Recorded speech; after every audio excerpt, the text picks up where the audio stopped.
saveur divine. Cette bonne nouvelle du royaume sera prêchée dans le monde entier pour servir de témoignage à toutes les nations. Alors viendra la fin. Ce pain céleste vous est présenté par Immaculée Niraneza.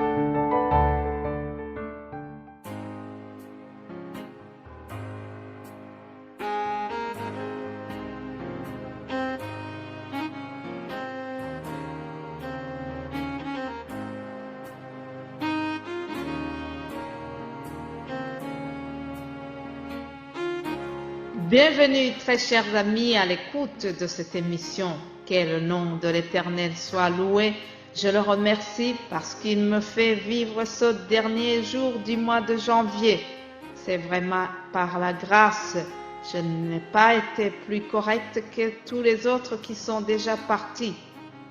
Chers amis, nous sommes vraiment dans les derniers jours. Chaque jour qui nous est offert, nous devons le vivre pleinement et le vivre en accomplissant ce que le Seigneur attend de nous. J'aime beaucoup le Seigneur, j'aime bien mon Dieu et tout ce que je fais, c'est pour d'abord l'honorer, à lui la gloire, à lui l'honneur. Permettez-moi de faire des éloges à mon Seigneur. Alléluia. Lisons ces quelques paroles du psaume 18. L'Éternel étendit sa main d'en haut, il me saisit et me retira des grandes eaux. Il me délivra de mon adversaire puissant, de mes ennemis qui étaient plus forts que moi. Il m'a mis au large, il m'a sauvé parce qu'il m'aime.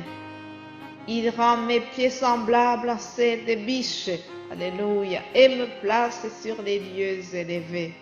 Éternel, tu me donnes le bouclier de ton salut, ta droite me soutient, et je deviens grand par ta bonté. Tu élargis le chemin sous mes pas, et mes pieds ne chancellent point. C'est pourquoi je te louerai parmi les nations, ô Éternel, et je chanterai à la gloire de ton nom. Alléluia. C'est pourquoi ce matin, je voudrais commencer ma journée en louant l'Éternel. Je voudrais que nous puissions chaque jour commencer nos journées en chantant la gloire de notre Seigneur, en lui rendant l'honneur dans tout ce que nous faisons. Rendre honneur à notre Seigneur. Ici, à la saveur divine, notre objectif, notre principe de base, c'est de rendre honneur à notre Créateur avant tout. À lui l'honneur, à lui la gloire. Alléluia. Merci à vous tous qui soutenez cette émission. Merci à vous tous qui nous encouragez par des mots que vous envoyez, par toutes sortes d'encouragements. Merci à l'équipe de prière. Merci à vous tous. Que Dieu vous bénisse abondamment. Vraiment, nous sommes convaincus qu'ensemble, nous pourrons élargir le royaume de Dieu. Alors, cette semaine aussi, nous allons continuer dans cet objectif. Je voudrais d'abord vous lire une parole de l'apôtre Paul lorsqu'il s'adressait aux Thessaloniciens. Dans le chapitre 5, je lis ceci. C'est pourquoi exhortez-vous réciproquement, édifiez-vous les uns les autres, comme vous le faites réellement. Je voudrais que tu soulignes ceci, ce verbe exhorter. Exhortez-vous réciproquement. Bien-aimés de Dieu, toute la semaine qui arrive, nous allons nous exhorter les uns les autres. Avec l'aide du Saint-Esprit, nous allons essayer de nous exhorter les uns les autres, de nous rappeler les principes pour avoir accès au royaume de Dieu. Nous allons nous rappeler que le Seigneur est parti, mais avant de partir, il a laissé une promesse.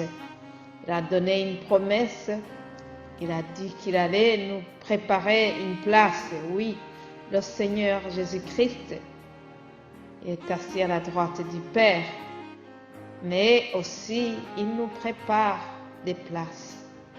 Oui, chers amis, au ciel, il y a quelque part une pancarte réservée. Alléluia.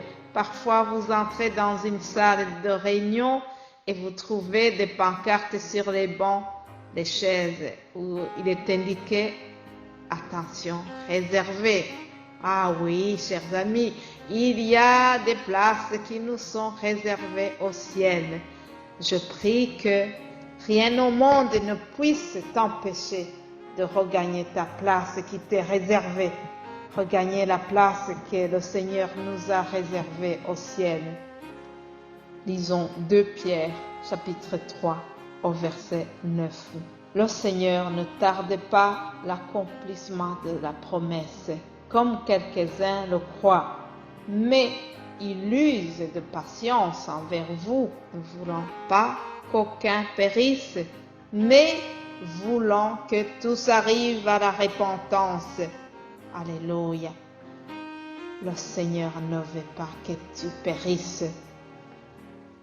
Le Seigneur ne veut pas que tu rates la place qu'il t'a réservée au ciel. Le Seigneur vient bientôt. L'apôtre Pierre a rappelé cette chose. Il a rappelé cette promesse. Il a rappelé que le Seigneur ne tarde pas.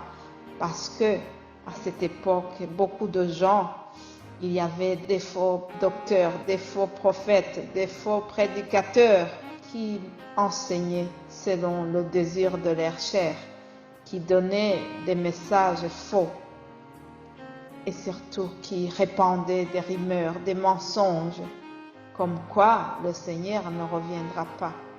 Aujourd'hui encore, il y a ce genre d'enseignement. Aujourd'hui, peut-être tu as l'impression que le Seigneur a tardé. Tu te dis, ça fait des années qu'on nous raconte cela. Tu te dis, ça fait longtemps, depuis que je suis né, on parlait de cet éventuel retour de Jésus-Christ. Qu'est-ce qu'il en est? Cher ami, aujourd'hui, je voudrais te dire la même chose que Pierre a dit. Le Seigneur ne tarde pas. Le Seigneur n'a pas tardé. Il l'a fait exprès parce que le Seigneur te cherche. Il a tardé pour que s'il y a une personne qui ne connaît pas Jésus-Christ, une personne qui n'a pas encore compris le secret pour entrer dans le royaume de Dieu, une personne qui n'a pas encore écouté la bonne nouvelle du royaume, comme nous le disons dans l'indicatif, cette bonne nouvelle du royaume doit être prêchée encore. Le Seigneur attend qu'il y ait une personne qui se répand, pour qu'il y ait une fête au ciel. Alléluia. Le Seigneur use de patience pour pouvoir nous donner plus de chance. Alléluia. Et c'est ça que nous allons vous dire, c'est ça que nous allons partager pendant la semaine qui arrive. Je prie que tu sois attentif. Je prie que ton cœur soit sensible à cela. Et si ce n'est pas encore fait, je prie que tu viennes à la repentance. C'est au nom de Jésus-Christ que j'ai partagé ce message. Soyez bénis, passez une excellente journée et nous allons continuer demain. Que Dieu vous bénisse abondamment. Amen.